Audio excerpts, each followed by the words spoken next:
Selamat datang kembali di Deep Dive kita. Kali ini kita mau bahas sesuatu yang, penting banget nih berdasarkan materi yang Anda bagikan.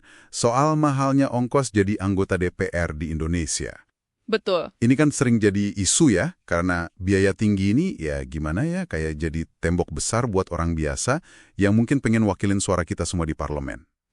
Nah, misi kita sekarang, kita bongkar bareng-bareng nih dari catatan Anda. Kenapa sih bisa semahal itu? Terus apa artinya buat Anda, buat kita semua sebagai warga negara? Oke. Oke, kita lihat angkanya dulu deh. Ini estimasi biayanya. Kalau lihat dari berbagai studi yang Anda kumpulkan, wah rentangnya lebar banget ya. Lebar sekali. Ada yang bilang mulai dari 200 jutaan. Tapi ada juga studi yang nunjukin angka gila sampai 160 miliar. Fantastis ya angkanya. Iya, tapi kalau rata-rata survei, seringnya sih nyebut sekitar 5 miliar ya untuk bisa lolos ke DPR pusat. Itu angka yang sering muncul.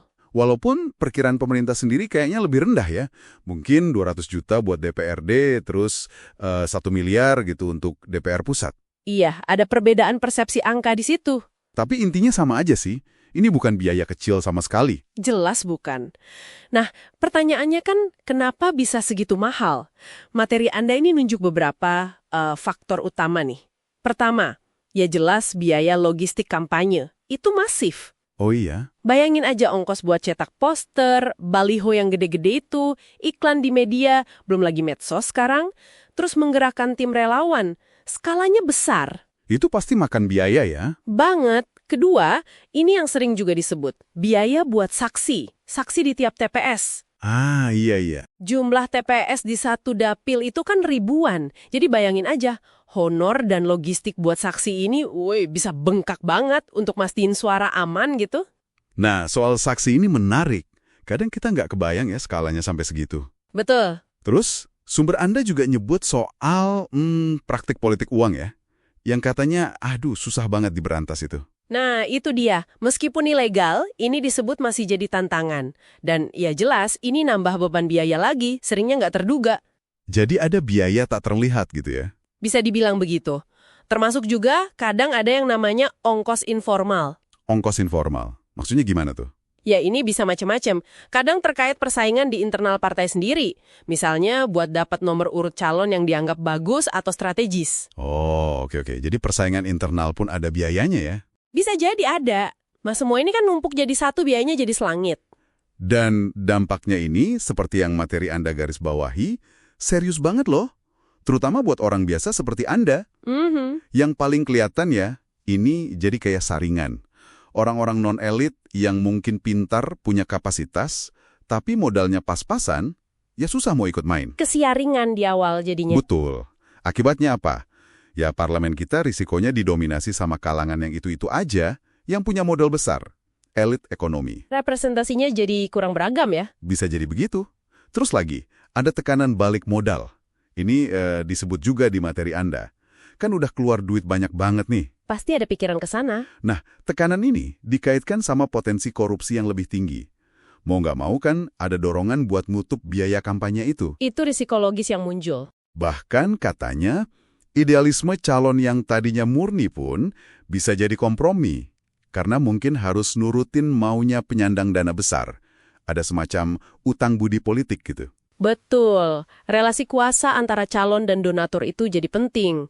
Kalau kita lihat gambaran besarnya, seperti yang disinggung materi Anda juga, mahalnya ongkos politik ini bukan cuma soal duit calon loh. Iya, gimana tuh? Ini bisa mengancam makna demokrasi kita, yang harusnya kan inklusif, semua orang bisa ikut. Oke. Kalau yang realistis bisa maju cuma segelintir orang super kaya, konsep wakil rakyatnya sendiri jadi, gimana ya? Patut dipertanyakan. Benar juga ya. Apa mereka beneran bisa mewakili suara kita semua? Suara orang kebanyakan? Ini jadi PL besar buat kita. Perlu ada reformasi sistem pembiayaan politik. Untungnya, materi Anda nggak cuma ngomongin masalah ya. Ada juga beberapa ide solusi nih. Ada. Misalnya, usulan subsidi dana kampanye dari publik. Jadi negara ikut bantu, tapi harus transparan banget ngelolanya. Itu satu opsi. Terus ada ide menarik soal crowdfunding politik. Jadi kita, warga biasa, bisa patungan dana kecil-kecilan buat dukung calon yang kita percaya. Iya, model gotong royong digital gitu ya. Nah, menurut Anda gimana? Crowdfunding ini realistis nggak sih di konteks Indonesia? Itu pertanyaan bagus. Pasti ada tantangannya ya, soal literasi digital, bangun kepercayaan publik juga. Tapi ya itu salah satu alternatif yang disebut di catatan Anda dan patutlah dijajaki lebih jauh. Oke. Solusi lain yang juga disebut penting itu transparansi laporan dana kampanye. Perlu diperkuat lagi pengawasannya, baik oleh KPU maupun oleh partainya sendiri. Harus lebih ketat ya laporannya. Idealnya begitu. Terus, ya tentu pendidikan politik buat pemilih, biar makin cerdas, berani nolak politik uang. Itu kunci juga ya. Dan terakhir, optimalisasi kampanye digital. Ini kan relatif lebih murah ya, tapi kalau efektif bisa menjangkau banyak orang. Itu juga disebut sebagai potensi solusi. Oke, jadi banyak ya sebenarnya ide-ide yang bisa dikembangkan. Nah, setelah kita bedah semua ini, apa artinya buat Anda? Intinya gini, biaya politik yang super mahal ini bukan cuma angka. Bukan. Ini tembok beneran buat partisipasi orang biasa. Bisa bikin representasi Anda di parlemen jadi, kurang pas gitu. Dan bahkan bisa jadi pupuk buat korupsi karena tekanan balik modal tadi. Tepat sekali. Dan ini akhirnya bawa kita ke satu pertanyaan penting buat Anda renungkan yang juga disinggung di materi ini. Kalau ongkos buat jadi wakil Anda semahal dan sesulit ini, seberapa yakin Anda kalau suara dan kepentingan orang biasa kayak Anda itu masih punya tempat untuk benar-benar diwakili secara otentik di parlemen sana? Nah, itu mungkin jadi pemikiran yang bisa Anda bawa pulang setelah deep dive kita kali ini.